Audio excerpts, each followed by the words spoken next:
And the kickoff is fielded at the goal line, taken back by Neal. Bryson to the 20, sideline 30, Bryson 40, and he outruns everybody, 50-40, he's gone! Opening kickoff to the house.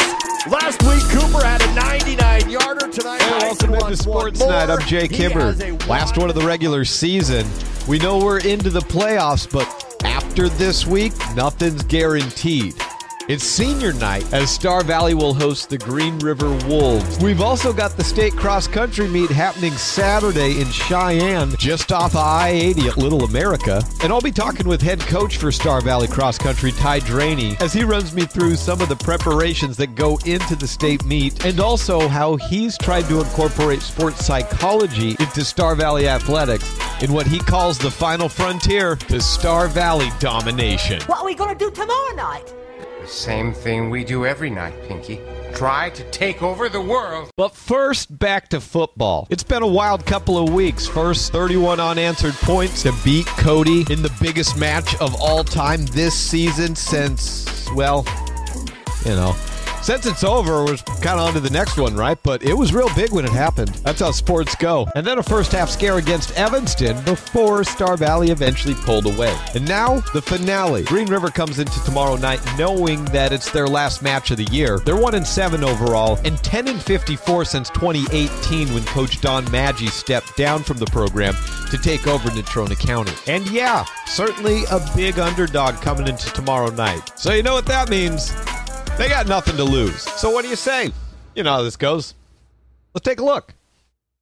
Green River's had their fair share of kick returns this year because, well, they've given up a lot of touchdowns. And starting in poor field position has been a real problem. When you start in bad field position, it completely changes and limits your playbook. This is a kick return that yields good field position for Green River a couple of weeks ago against Powell. And like most good kick returns or runs, set up by good blocking. That's Dax Taylor, wide receiver and kick returner for the Wolves. And you'll see him race up a nice little hole and get out past the 30. For Green River, unfortunately, this has not been the norm throughout the year. Now, I think we can all agree that the Cody Bronx special teams is a step above Powell's or just about anyone else's in the 3A classification. Nevertheless, the speed that Cody offers is similar to what Green River's going to be seeing tomorrow night against Star Valley. And you'll see by the time the football hits the ground at the 5-yard line, a majority of the kick return defense is already near the 20-yard line, and there's only one Green River blocker left. A couple of weeks ago, when I was preparing for the Cody Star Valley game, I actually noticed Cody's kicker really likes to force teams to return the ball by pinning the kickoff between the 10 and the 5-yard line. But I didn't bring it up because, as I figured, that's more the type of strategy you use against a team that doesn't have Cooper Lancaster back there to return. But I've watched, and throughout this year, it's not just Cody. The scouts out on this kick return defense. And if a team can get an offense that's already struggling to put points on the board, pinned well inside their 20 to start the drive, then absolutely you're going to exploit that as much as you can. The same issues with blocking have surfaced in the run game as well. Their running back is number 22, Jaden Walter, and he's got just 154 yards on the year, averages 2.3 yards per carry, but I think he does some nice things. He keeps his legs moving through tackles, and he makes good reads and quick decisions. That is, if he ever gets time. Let's take a look at a play here where Walter gets a little space. He makes a nice move and hits the hole. And like I said, look at the leg drive. Now let's take a look at a play where the block doesn't develop. Skill positions like Walter so often get criticized for not quote-unquote doing better. And skill players get way too much credit, so it's okay that they get some blame. But there's not much you can do as a running back if you're getting hit in the backfield or at the line of scrimmage as routinely as Walter has been this year. Green River's quarterback is Maddox Hintz, number 8. If you follow wrestling in Wyoming, you might know his name as he was the 3A state champion in 150 pounds last year for Green River. You heard that right, and no, he's not cutting a lot of weight for season. Hintz is definitely on the smaller side of quarterbacks in 3A, but as you might expect from a wrestler, whether he's hitting on the defensive side or taking on defenders as a ball carrier, he's not necessarily someone you look forward to meeting in the middle. He doesn't have blazing speed, probably possesses what you would call below average arm strength for the conference. Hintz has 5 touchdowns to 10 interceptions, and several of those picks have come by throwing into double or triple coverage. And And How about walking over there, patting him in the rear end? Excuse. First of all, I appreciate the fact that you used rear end instead of Fanny. We don't. No. You don't have to tell me. I hear myself. Let me bring it back around. I'm trying to get at a simple truth in football, particularly at the high school level. Maddox has been the quarterback for this age group going back to elementary, middle school days. That being said, he's not necessarily playing quarterback because his best position is quarterback. He's playing quarterback because he's the best player on this team to be playing quarterback. Let's just say I know a guy who knows a guy who knows another guy. Let's take a look at this play.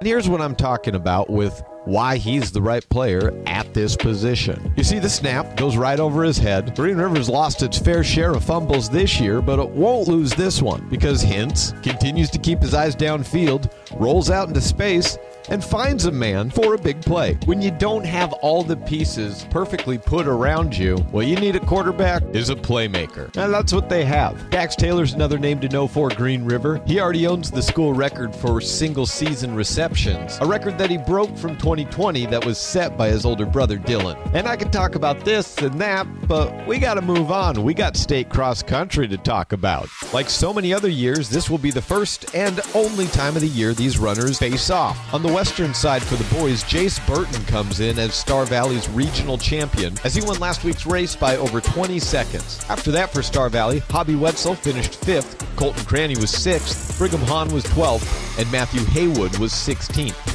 That was good enough for the boys to win the West, but there's some stiff competition as we take a look at the eastern side. You can't compare time since one track is always different than another, but you can compare grouping. And Sheridan won the boys' meet on the east side with placings of 6th, 7th, 8th, 9th, and 13th. Star Valley head coach Ty Draney knows his boys are up against stiff competition, but what else is new? You know, Hobby's we struggled with some health things and stuff this year a little bit, and Jace has kind of been on fire, but it's critical for our team that we have some low sticks. Sheridan's got a great pack, Natrona has a great pack, Cheyenne East and Thunder Basin, you know, have a great pack. They have a much smaller spread than we do on the boys' side. And so, yeah, it's going to be important. We're going to have to race well. Nerves got to us a little bit this last week. I'm expecting to run better, but we're going to have that pack be a little further forward to get onto the podium. We're going to be without Gracie Visser.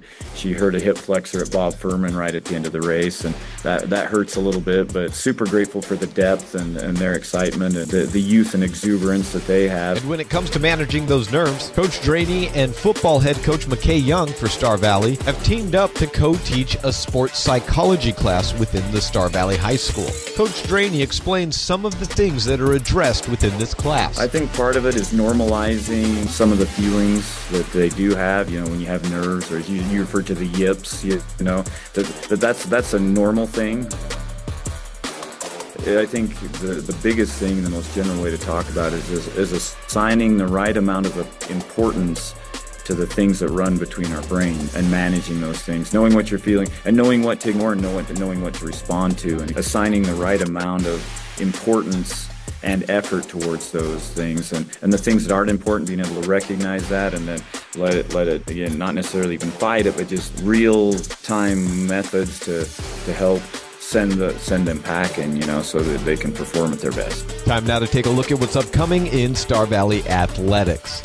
Of course, tomorrow night, football game, senior night, 6 o'clock, 5:30 on SVInews.com. And then Saturday at Little America in Cheyenne, it's the state cross-country meet, and volleyball for Star Valley will be hosting Riverton. And that's it for me. Thanks so much, and see you tomorrow on the highlights.